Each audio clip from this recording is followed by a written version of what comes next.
नमस्कार दोस्तों। आप लोग देख रहे बानी भोजपुरी हिट न्यूज चैनल। तो बहुत बहुत स्वागत बा। तो आप लोग के बता दी कि प्रदीप पांडे चिंटू जी के और अक्षय सिंह जी के फिल्म रहे लैला मजनू।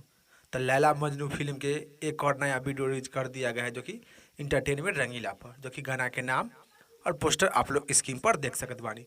करीब 6 घंटा पहले रिलीज किया गया है। तो 6 घंटा में 16,000 दर्शक लोग देख ले बानी और प्यार दर्द ले बानी, जो कि प्रदीप पांडे चिंटू जी के फिल्म रहे लैला मजनू। ये गाना के वीडियो फुल वीडियो आप लोग के देख के मिली इंटरटेनमेंट रंगीला पर। तो आप लोग के बता दीजिए कि ये भी गाना, जो कि लैला मजनू फिल्म के वीडियो फ्लॉप के स्थिति में बा, जो कि आप लोग के बता दी कि 6 घंटा में 16,000 दर्शक लोग देख ले बानी। तो ये से आप लोग अनुमान लगा ली कि लैला मजनू फिल्म के ये वीडियो भी फ्लॉप की स्थिति में बा। तो आप लोग भी प्रदीप पांडे चिंटू जी के फैन बानी, तो आप लोग भी जाए इंटरटेनमेंट रंगीला पर, ये गाना सुनी, देखी, लैला मजनू के वीडियो के प्यार द्वार दी और सुपर डुपर हिट बनाई।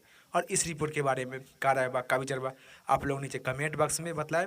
फिलहाल में इतने, फिर से मिलेंगे नेक्स्ट वीडियो में। जय हिंद, जय भोजपुरी।